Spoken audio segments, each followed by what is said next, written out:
Bu video sadəcə özüm haqqındadır və enerji dəyişim proqramını tələbələrimlə keçirdiyim kimi təbii ki, öz üzərimdə də işləyirəm. Öz üzərimdə işləməsəm müəllim kimi inkişaf etməyim də mümkün olmaz. Çünki daim hansısa yeni məlumatlar olur, dəyişim prosesləri olur, mən dəyişirəm, insanlar dəyişir, ehtiyaclar, tələbatlar gündən belə dəyişir və üzərimdə işləməyi çox sevirəm. Mənim fəaliyyətim missiyamın bir parçasıdır. Enerji və dəyişim proqramında dərslərin məsəl üçün birini götürürsən, üzərində işləyirsən, arxası sizə qalır. Məsəl üçün o praktikanı davam elətdirə bilirsiniz öz həyatınızda və nə qədər güclü və davamlı bunu edəcəyiniz sizdən asılı olur. Mən praktikanın birini götürdüm. Belə deyək, maştab söhbəti var. Nə qədər böyük elirsən, nə qədər dərindən elirsən, nə qədər sistemli və nə qədər geniş edirsən. Daha öncə bunu eləmişdim təbii ki. Bəli bir nəticəyə də çatmışdım. Təəssüf ki, orada üzləşdiyim bir nüans oldu. İstədiklərini ya xeyirlisi ilə deməlisən, orada ən çox onu kəşf elədim. Ya ki, xeyirlisi ilə deməlisən, həyatı da əmanət elədiyin bir parçası olmalıdır ideyanın. Çünki hər şey yaxşı deyə bilməzsən. Mütləq ki, bilmədiyin, görmədiyin hər hansısa bir situasiya, gedişat və ya insanlar ola bilər, hansı ki, bu sənin ideyaya təsir edə bilər. Ona görə də xeyirlisi ilə demək lazımdır ki, həyat özü də sənə ən xeyirli şəkildə onu çatmağa dəstək olsun. Və daha sonra o maştabda heç bir plan, xəyal qurmamışdım. Əslində, maştab deyəndə, yəni böyük bir şeylər istəyəndə onu çox detallı və çox xırda-xırda düşünməyə lazımdır. Və yaxud da ki, hər daim, hər detalında ən xeyirli şəkildə, ən xoş şəkildə, məni xoşbəxt edən şəkildə olsun deyə əlavə eləmək lazımdır. Deməli, keçən ayın 13-ü mən özüm üçün bir hədəf qoydum, hansı ki, xəyallarımda var idi. Amma bunu reallaşdırmaq üzərindən işləmirdim və mənim üçün hal-hazırda biraz böyük bir hədəf, böyük bir ideyadır. Amma fikirləşdim ki, əgər mən bu praktikanı etsəm, hansı ki, bu praktika sırf nəyinsə reallaşması üçündür, ən azından bunun istəməyi, xəyalını qurmağı özümə icazə versəm necə olar? Mövzu bu da bundandır ki, yəni bunu reallaşdırmaq üçün həm maddiyyat lazımdır daha çox, həm şərait lazımdır, amma ən önəmlisi insanlar lazımdır. Bunu mənimlə bərabər istəyə biləcək, onlara maraqlı gələ biləcək bir komanda lazımdır. Və bu komanda sadəcə maaşdan söhbət getmir, eyni zamanda özünün missiyasının bir parçası kimi görməlidir bunu və bu da çox önəmlidir. Çünki əgər bir dəyişim gətirirsənsə, yenilik gətirmək istəyirsənsə, bu onun da həyatının, missiyasının bir parçası hardasa olmalıdır və özünə aid bir şey kimi hiss eləməlidir. Bu həyatda, bu şəhərdə, dünyada bunu eləmək istəyir. Bu həyatdan bununla bağlı iz qoyub keçmək istəyi olmalıdır ki, bunlar hamısı alına bilsin. Və mən bunu başladım. Deməli, mən istəyirəm ki, davamlılığını da izah edeyim. Çox maraqlı bir şey var ki, praktika bir dənə ola bilər, beyində bir niyyət tuta bilərsən. Amma əgər hər gün bunu beynində tutursansa, praktikada deyildiyi kimi detalları ilə, hissiyatı ilə bərabər, hər gün nəsə dəyişir. Düşüncəndə nəsə dəyişə bilir, özündə nəsə dəyişə bilir, hissiyatında nəsə dəyişə bilir və gedişatda nəsə dəyişə bilir, həyatındakı insanlarla bağlı nəsə dəyişə bilir, onların sənə dediyi ilə bağlı nəsə dəyişə bilir. Praktikanın məğzi ondan ibarətdir ki, yəni sən tam olaraq hiss etməlisən ki, bu artıq səndə var. Və mən bunu bir dəfə eləyib həyatımı çox müsbət tərəfə dəyişmişdim. Amma niyəsə mən bunu bir dəfəsində çətinlik olmuşdu təbii ki, yetəri qədər, yəni xeyirlisi ilə və həyata əmanət hissəsini etmədiyimə görə, amma oradan da öyrəndiyim çox şeylər var idi. Daha sonra elədiyim isə doğru şəkildə, düzgün niyyətlərlə, düzgün şəkildə elədiyim üçün həyatıma çox müsbət təsiri oldu və həyatımı dönüş nöqtəsi deməyək, dönüş dönəmi yaratdı. Çünki əgər bir niyyətlə hardasa 40 gün qala biliriksə, 21 gün vərdiş üçün deyilir, amma 40 gün biraz başqa effekt verir. 40 gün ərzində bir deyək ki, qala bilirsənsə, niyyətdə, düşüncədə, məqsəddə, hədəfdə, bu həyata böyük bir dəyişim yarada bilir. Mən müsbət enerjiyada qalmağı, müsbət tərəfə keçməyi üzərində işləyirdim. Çünki insan meyllidir nəyisə dramatikləşdirməyə və s. və s. Düz elə insanlar var, elə deyil, amma mən biraz melanxolik tərzdə olduğum üçün özümü müsbətə çevirməyin yolu olaraq bunu gördüm və məndə çox gözəl alındı. Yəni özümə təşəkkür edirəm, yəni bunu etdiyim üçün. Hal-hazırda elədiyim isə deməli mən etməyə başladım, hədəfimi qoydum. Hədəfim də tam olaraq nə dedim, necə deyim? İdeyam başladı ümumiyyətlə mən musiqini bitirmişəm. 2-ci sinifdən pianoya getdim. Sonra musiqi terapevti olmaq istədim, amma musiqi terapevti olmaq alınmadı. Çünki o fakültə yalnız alman dilində idi və mən Almaniyada yaşamalıydım. Almaniya bir meylliliyim yoxdur və alman dilini öyrənməyə də bir meylliliyim yoxdur. Ona görə də onu eləyə bilmədim. Mən psixologiyanı seçdim, psixologiyanı bitirdim. Psixologiyanı bitirəndən sonra art terapiyanı bitirdim. Hansı ki, onun içində musiqi terapiyası, rəqs terapiyası, fototerapiyası, rəsm terapiyası çox şey var idi və bu çox özəl mənim üçün təlim oldu və mən bunu istifadə etməyə başladım. Ən çox da rəqs terapiyası ilə bağlı belə deyək bir parlaqlıq yaşandı. Təəssüf ki, gənclər o qədər də başa düşmədi bunu. Amma belə deyək 45-dən də çox 50 yaş üstü insanlar daha yaxşı başa düşdü və həyatlarına nə qədər müsbət təsir elədiyini də gördülər. Əslində gənclər üçün də çox effektiv bir metoddur. Bədən yaddaşını dəyişdirir, bədəni azad eləyir, bədəni rahatlaşdırır və insanın həyatını tamam başqa bir səviyyəyə daşıya bilir. Çünki bədən yaddaşımız çox önəmlidir. Bədən ağrılarını yadda saxlayır. Əgər döyülübsə, döyülməsini yadda saxlayır və ona əsasən reaksiya verir. Amma biz reaksiyamı dəyişməyimizin ən asan üsullarından biri sırf bədənə yönəlik terapiyadır. Deməli, mən o vaxtdan da elə musiqi ilə bağlı fikirləşirdim, sevirdim. Amma qəribə şəkildə bəlli bir hadisə yaşayandan sonra, hətta mən vokala konservatoriyaya vermək istəyirdim, vermədim. Nəysə, yolum gəldi, çıxdı psixologiyaya, sonra da art terapiyanı bitirdim. Rəqs terapiyası ilə məşğul oldum, amma cəmiyyət buna hazır deyildi. Mən rəqslə çox gedə bilmədim. Və musiqini nə qədər sevsəm də, yəni belə bir sual var. Dünyada heç kim olmasaydı nə ilə məşğul olardın, nə edərdin? Məndə bu cavab həmişə olub ki, yəni mahnı oxuyardım. Yəni bu mahnı oxumaq, musiqi ifa etmək, mən piano müəlliməsiyəm və uşaq olanda mən məktəbdə konsertdə ifa edəndə dirijor Tərmən Görçəyev məni seçmişdi məktəbdən və onun orkestrində piano ifa etməli idim. Düzdür, mən uşaq idim, biraz onun ciddiyyətindən qorxduğum üçün qaçmış oldum, təəssüf ki. Bəlkə də həyatım başqa bir gedişatda ola bilərdi. Bəlkə də belə daha yaxşıdır, orasını deyə bilmərəm. Amma yəni mən piano ifadə edəndə və yaxud da ki, piano ifa edərək, mahnı ifadədə oxuyanda həmişə təriflənib, yəni həmişə xoş sözlər deyilib. Amma məndə o bəlli bir qırılma və yaxud da ki, nəsə yaşadığımdan dolayı mən bundan uzaqlaşdım. Və eyni zamanda həyatın məsuliyyətləri, çətinlikləri, etməli olduqlarımız, məcburiyyətlərimiz bu məni biraz başqa yöndə daha ciddi aparmağa məcbur elədi.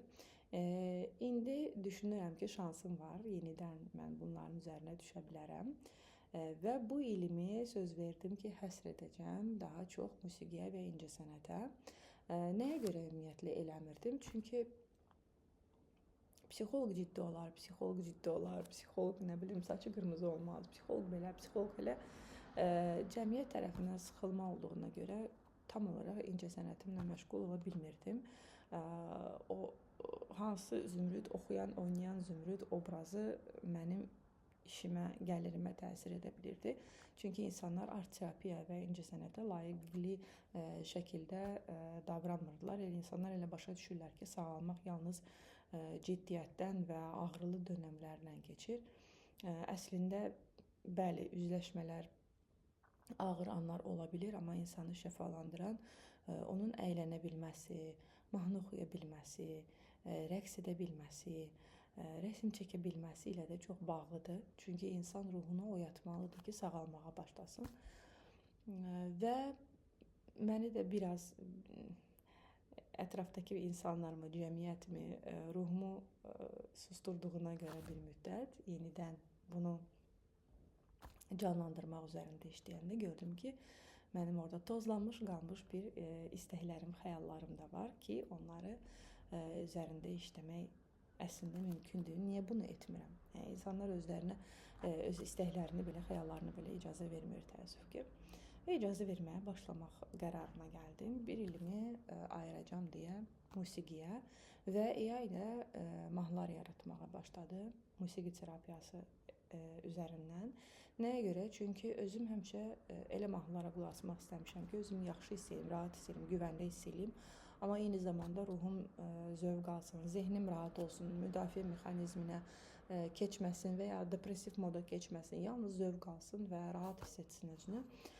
Bunun üzərindən mahnılar yaratmağa başladım. Özüm dinləmək üçün əslində birinci yaratdım, gördüm yaxşı alınır, paylaşmağa başladım. Nə qədər dinlənilir, nə qədər dinlənilmir, artıq o yəqin ki, insanlara, cəmiyyətə bunu çatdırmağın, reklamın, satmaq qabiliyyətinin və s. bunlarla əlaqəli olacaq. Amma faydası yetəri qədər də var, çünki beyin rahatlaşır, ruhun oyanmağına şərait yaranır. Daha sonra gördüm ki, insan kədərlənəndə belə nəyisə mahnılara qulaq asmaq istəyir. Amma sən kədərlənəndə elə mahnılara qulaq asa bilərsən ki, səni biraz da çökdürür. Amma elə mahnılar var ki, sadəcə olaraq sənin üzləşməyə bir şərait yaradır və bu da kifayət edə bilir. Ki, üzləşdin, rahatlaşdın, davam edə bilərsən. Çünki biz neqativ emosiyalarımızı belə düzgün şəkildə yaşamasaq, davam etməyimizdə çətinlik çəkə bilirik.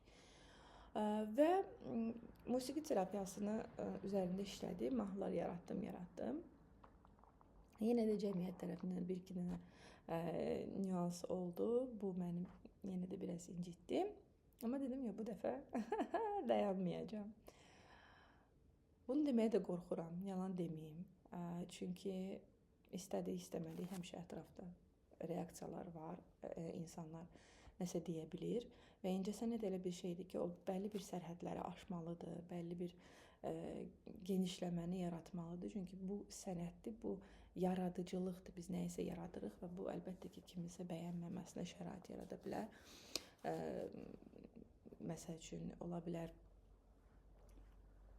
sufizmə meyilli bir mahnı ola bilir və yaxud da ki, kilsə xoruna bənzəyən mahnılar ola bilir və buna əsasən də insanlar reaksiya vermiş ola bilər. İnsanın ruhuna toxunan da əsasən elə yaradanla bağlı musiqilər olmalıdır və özü ilə bağlı olmalıdır. Məsəl üçün, sevgi haqqında mahnılar eləsəm daha çox deyəcəklər ki, sevgi istəyir və yaxud da ki, sevgi dərdi var.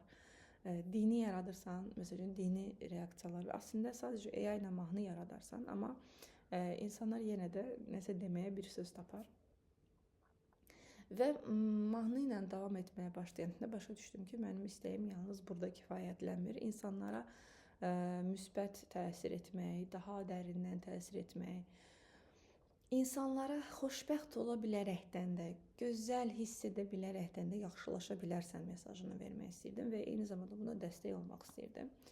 Əlbəttə ki, bu mənim işimdir, mən bundan pul qazanmaq istəyirəm. Bunun pul qazanmaq versiyalarını da özüm üçün düşünürəm. Amma eyni zamanda fikirləşirəm ki, zamanında mənim də buna yetəri qədər pul xərcləməyə şəraitim yox idi. Amma mənim buna çox ehtiyacım var idi və mən bunu həm o vaxt çətinlik çəkən zümrüd üçün də eləyirəm, missiyam üçün də eləyirəm, başqa zümrüdlərdə, yəni başqa insanlar üçün də eləyirəm. Başqa qadın olsun, kişi olsun, oğlan olsun, qız olsun, fərq etmir. Hər kəsin həyatında bəlli bir dönəmlər var ki, onların ehtiyacı var ki, o keyfiyyətli resursa əlləri çatsın ki, özlərini şəfalandıra bilsinlər. Və bu da mənim də şəfamın bir parçası olur. Əslində birinci dəfə bunu özümdə kəşf eləyəndə düşündüm ki, mən başqasını sağaltmaqla özümü sağaltmıram axı. Nə qədər də istəsəm, yəni bu onun bir parçası ola bilməz. Və mənə bir dəfə dedilər ki, təbii ki, mən də ətrafımda psixoloqlar və s. var. Deyirsən, travmalarıma görə bunu eləyirsən. Amma mən travmalarıma görə bunu etdikdə həm özümə faydam varsa, həm cəmiyyətə faydam varsa, niyə də yox? Çünki bu mənim həm ruhuma aid bir fəaliyyətdir, həm də məni daha yaxşı edən, daha sağlamlaşdıran bir tərəf ola bilir. Və mənim hardasa 3 il qabaq beynimə ad olaraq toxunuş adı gəldi. Çünki toxunuşla bağlı hansı əşyalar yaratmaq istədim.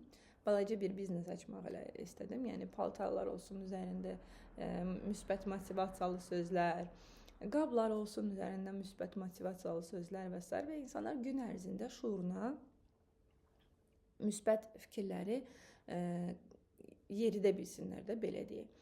Təəssüf ki, bunu insanlar çox isti qarşılamadı, yəni almadılar və s. və s. və s. Ona görə bunun arxasınca çox getmədim. Çünki mən bunu bunu artıq özüm üçün eləmirdim də, bunu başqaları üçün eləyirdim ki, ay insanlar, bu gözəl bir şeydir, istifadə edin və s. və s. Amma insanlar Azərbaycan dilində olan köynək geyinmək və yaxud da Azərbaycan dilində yazı olan qabları istifadə etmək onlar üçün çox da cool gəlmirdi.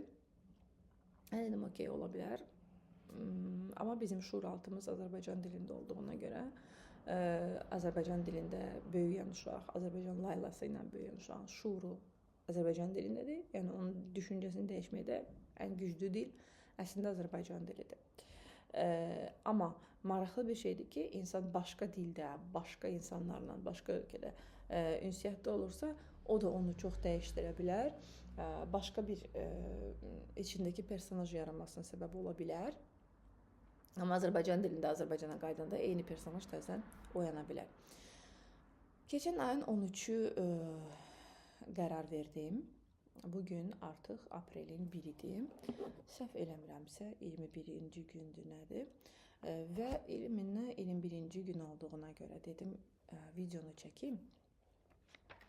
Düzdür, indi 40 günə qədər davam edəcək. Bilmirəm necə olacaq. Amma mən deməli dedim ki, hər gün nə hiss etdiyimi də yazacağam özüm üçün.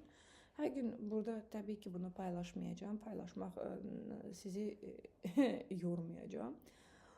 Amma maraqlısı odur ki, birinci sadəcə olaraq ideya kimi saxlayırsan beynində. Məsələn də mənim istədiyim nədir? Musiqi laboratoriyası, musiqi və enerji laboratoriyası. Burada musiqini təhlil etmək, musiqini yaratmaq, yəni təkcə mən yox, komanda, bunu sevən insanlar, ola bilər ki, kimsə buna həyatını sərf etmək istəmir, amma beynində bir ideya var, gəlir, yaradırıq və s. və s. araşdırırıq, necə təsir edir, enerjini ölçən alətlər və s. və s. belə bir sahə deyək. Və bu musiqi və enerji laboratoriyasında bunun haqqında söhbətlər, araşdırmalar, paylaşımlar və s. bir mərkəz kimi kiçik konsertlərimizin olması, insanların gəlməsi və bunun üzərinə düşünəndə bunun maddi tərəfini baxırsan, bu gözündə maştab böyüyür. Sən başa düşürsən ki, bunu bir neçə il sonra saxlamalısan və buna sən maddi güclənməlisən, bəli bir yerə gətirib çıxartmalısan ki, bunlar hamısı mümkün olsun. Amma mən praktikaya başlamışam axı. Ona görə bir neçə il sonraya qoymaq fikrim yoxdur. Mən yalnız və yalnız praktikaya əsasən bu varmış kimi qəbul etməyə başlayacağam. Və beynimdə təbii ki, başlayır ki, mən bilirəm ki, bu mümkündür, amma bunun üçün bəlli bir plan lazım, bəlli bir insanlar lazım, investisiya lazım, beynin qorxuları, bunu sonra saxlamaq lazım, qurdun, sonra insanlar gəlir, işçilər gələcək, necə olacaq, beyin başlayır etməyə ən böyük sual. Mən bunu edə bilərəmmi? Etsəm saxlaya bilərəmmi?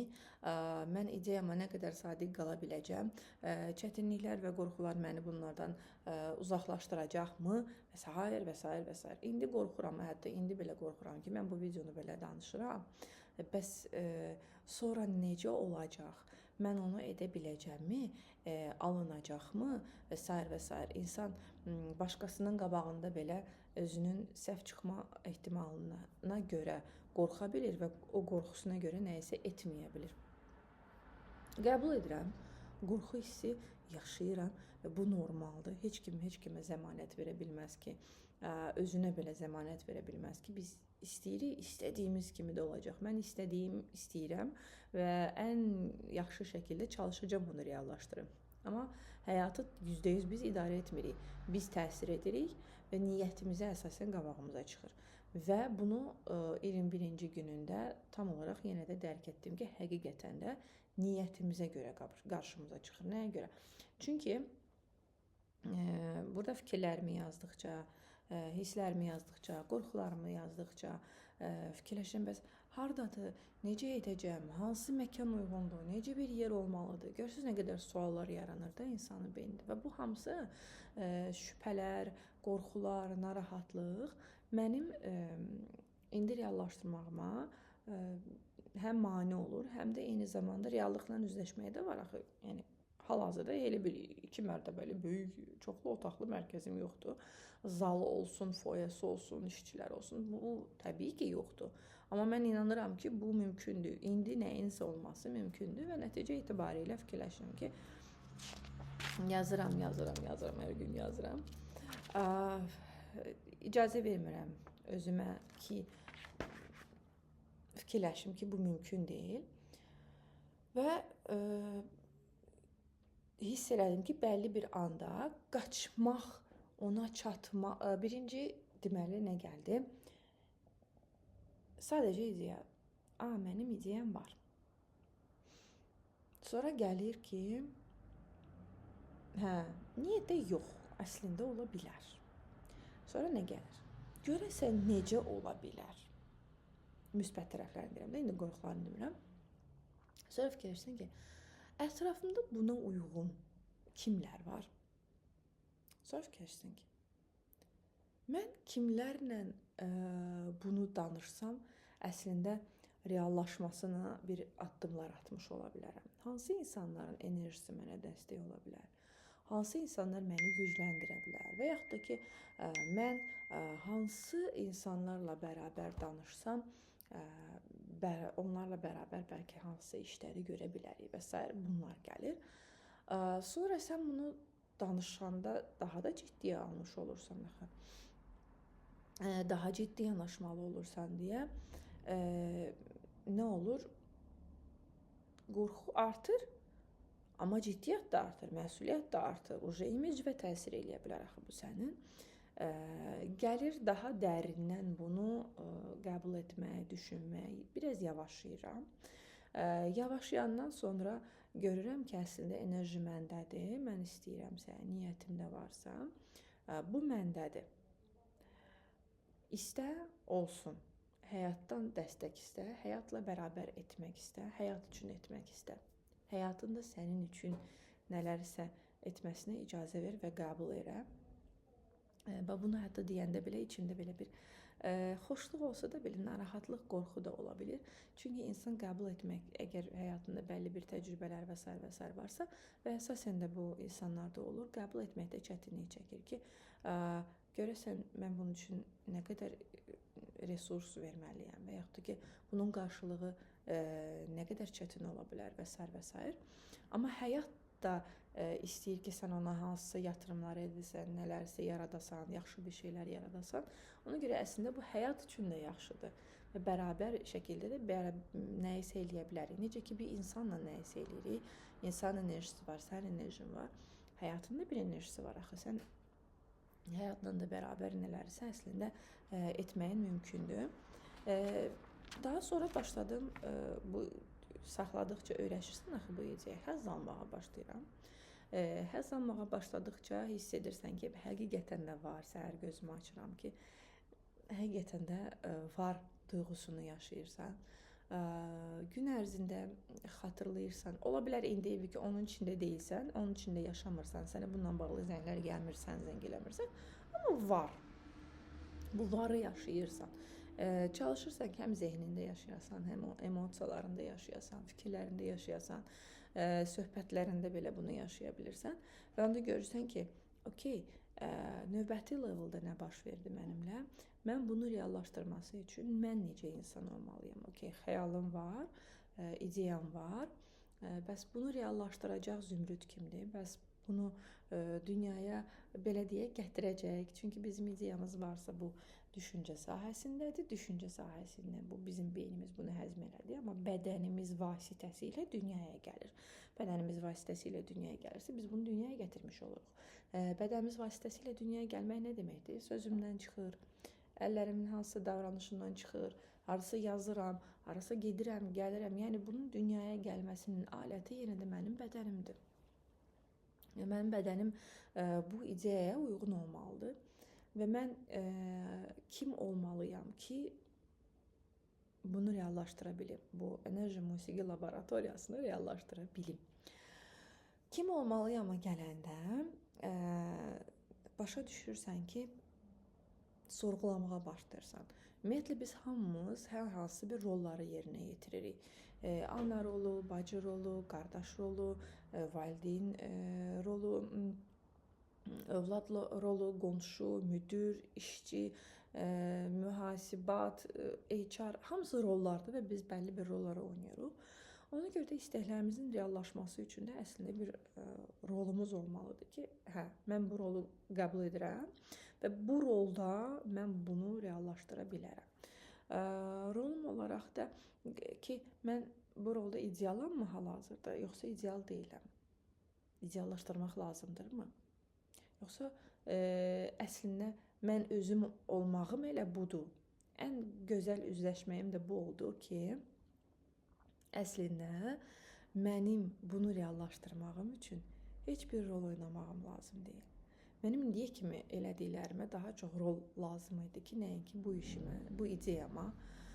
Çünki burada ən çox elə mən özümü hiss edə bilirəm.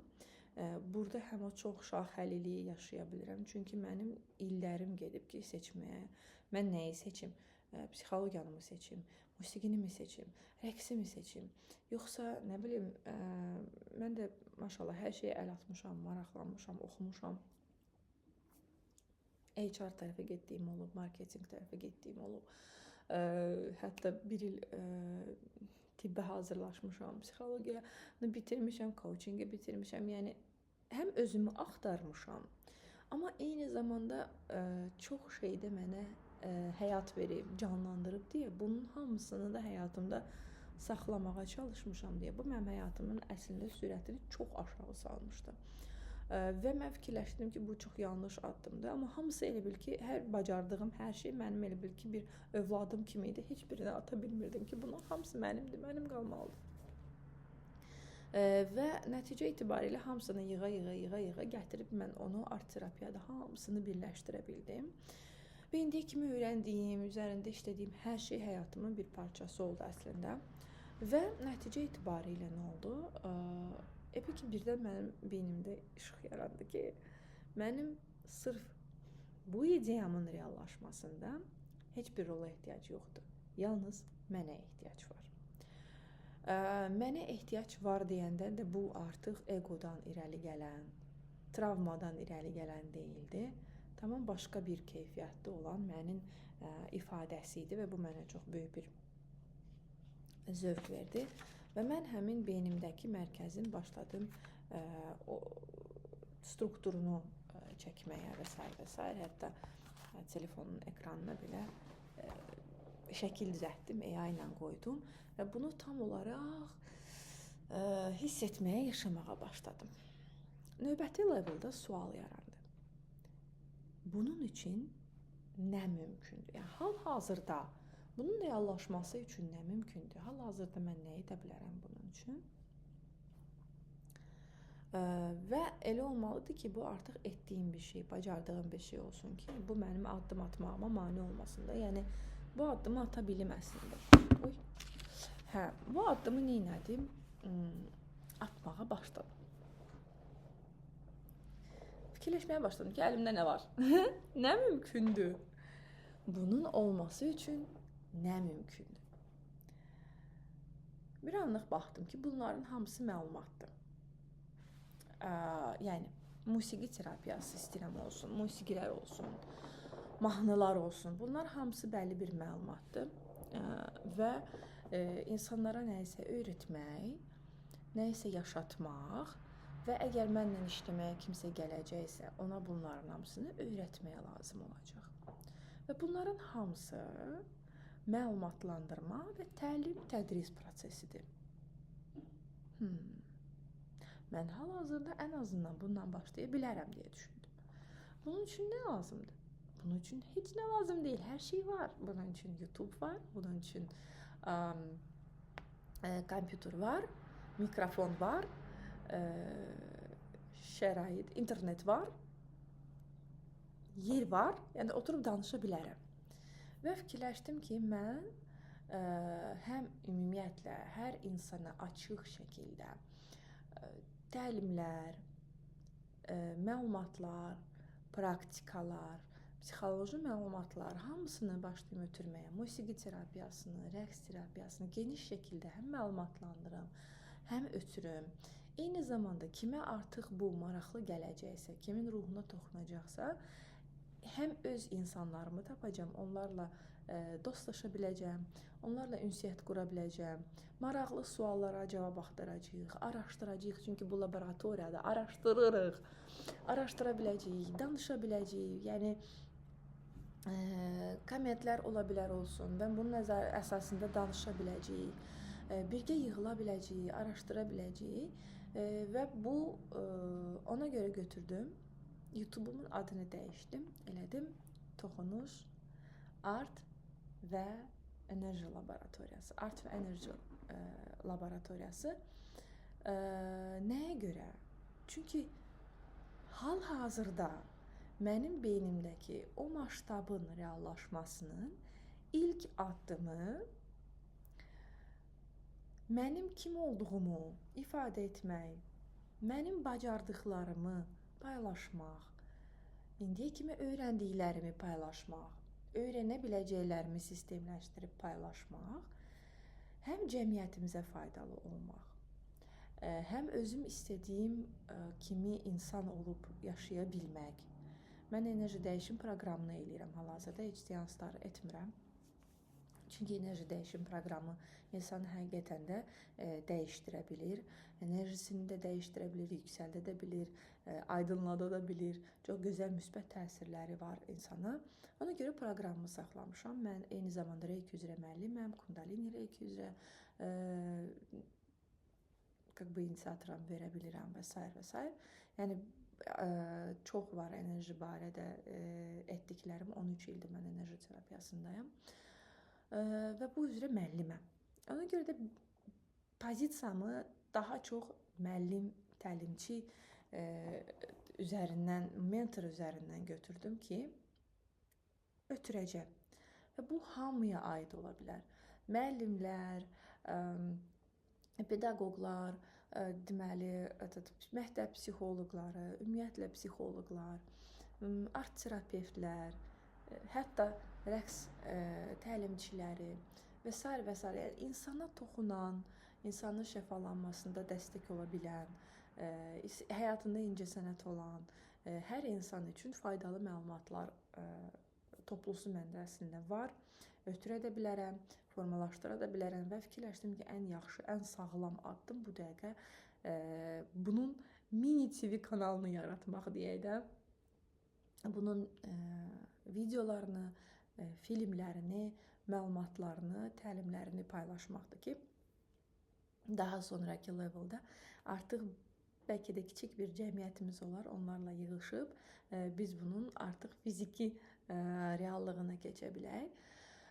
Mənim üçün yalan deməyəcəm, fiziki nəyisə reallaşdırmaq daha çətindir. Bunun üçün mənim başqa insanlara da, dəstəyə də mənim düşüncəmə yaxın insanlarla ünsiyyətdə olmağıma da ehtiyacım var. Çünki mən daha çox düşünmə, təhlil etmə, sistemləşdirmə, bunun nələr mümkündür onu görmə, fürsətləri görmə, bunun adamıyam. Birbaşa gedim, danışıqlar eləyim, danışım, açım, onu bunu eləyim. Bu mənim üçün biraz çətin tərəfdir. Bu mənim eybim deyil. Halbuki mən bunu mənim səhv, pis tərəfim kimi qəbul edirdim ki, belə olmamalıdır. Xeyr, hər kəsin güclü olduğu tərəf var, hər kəsin inkişaf etməli olduğu tərəf var. O məni inkişaf elətdirdiyim tərəfə aiddir. Amma həyatımı tam olaraq ona həsr etmək istəmirəm ki, burada fiziki olaraq nəyəsə bacarım. Fiziki olaraq mənə lazım olanı bacarıram, edirəm və daha yaxşısını, daha çoxunu etməyə çalışıram təbii ki. Adi bir videonu paylaşmaq üzərində işləmək belə fiziki tərəfidir. Amma daha mənim güclü tərəfimi gücləndirmək və mənə uyğun, yaxın olan insanlarla sonra daha böyük işlər görə bilmək, bu daha mənə yaxın gəlir. Çünki tək edə biləcəyim budur. Daha böyüyü üçün daha ruha yaxın, cana yaxın, ideyalara yaxın, hədəflərə, niyyətə yaxın insanlarla etməyimiz daha realdır. 36 dəqiqə danışıram. Əgər yormuşamsa, üzrlü sayın. Bu video onsuz da daha çox mənim özümlə bağlı idi. Özümü paylaşmaq istəyirdim ki, mənim də həyatımın bir parçasıdır bu. Və mən də sizinlə bərabər bəlli bir proseslərdən keçirəm. Bizim bu proses dayanmır. Ölənə qədər biz hansı prosesin içindəyik? Maştab söhbəti var, level söhbəti var, yəni hansı levelda keçidlərdir, hansı proseslərdən keçidlərdir və necə bir keçidlərdir. Enerji dəyişim proqramındakı dərsi məsəl üçün tələbə bir gün ərzində yaşayırsa, əgər bir praktikanı hansısa bir dərinlikdə yaşaya bilirsə, mən ona dərinliyini öyrədə bilirəm, özümdə daha da dərin edə bilirəm. O öyrəndikcə təbii ki, onun da həyatında daha da bunu böyüdə bilirik və dərinləşdirə bilirik. Və təbii ki, mənim pasientlərimlə, tələbələrimlə çox maştablı, çox böyük gördüyümüz işlər var. Hansı ki, fəxr edirəm və hətta Azərbaycandakı həyata da bəlli bir təsiri və toxunduğu yerlər var. Ona görə toxunuşdur mənim laboratoriyamın adı, hansı ki, hal-hazırda sadəcə YouTube-dan başlayıbdır və maksimal dərəcədə bunu etməyə çalışacağam. Həm özüm üçün, həm sizin üçün, həm də cəmiyyətimizin mənəvi, psixoloji, müsbət tərəfə genişlənməsi və böyüməsi üçün. Ona görə də çalışın suallar yazın. İzlədiyinizdə hər hansı bir reaksiyanız varsa verin. Çünki bu mənfisi, müsbəti yoxdur. Hər biri bizə dəstək ola bilir. Yəni mənə dəstəyiniz əslində başqa insanlara fayda olmağınız da anlamına gələ bilir. Çünki əgər görürsünüzsə ki, bu faydalı ola bilər, ya göndərin, ya komment yazın ki, daha geniş bir auditoriyaya çatsın, daha faydalı ola bilsin. Yəni bu video mənim üçündür, kiməsə maraqlıdır mənim keçdiyim proses, bir müəllim də hansı proseslərin içindən keçir, çünki əsasən bunu demirlər. Amma məncə bu deyilməlidir ki, ideallaşdırılmasın. Təbii ki, müəllimin ideal olduğu, yəni ideal deyək ki, bildiyi tərəflər var, yaxşı bildiyi şeylər var. Amma onun özü də bəlli bir inkişafın içində olmalıdır ki, sizi gətirib özü olduğu yerə çatdıranda daha da inkişaf edib sizi gələcəkdə daha da yaxşı yerlərə çatdıra bilsin. Ona görə də başqa və yaxud da ki, bu fərq etmir, faydalı ola biləcəyini düşündüyünüz video varsa, şərh yazın və yaxud da ki, kiməsə göndərin ki, faydalı ola bilsin. Əgər bura qədər izləmişsinizsə, sizi çox sevirəm, təşəkkür edirəm. Və əgər sizə mən maraqlı gəlmişəmsə, yəni mənim keçdiyim proses maraqlı gəlibsə, bu sadəcə müəllimin keçdiyi proses deyil, əlbəttə ki, mən də şəxs kimi maraqlı olmuşam deməkdir. Ona görə də bir ayrıca təşəkkür edirəm, qucaqlayıram. Zaman ayırdığınız üçün minnətdaram və içinizdəki ruhun oyaq olmasını diləyirəm. Hələlik.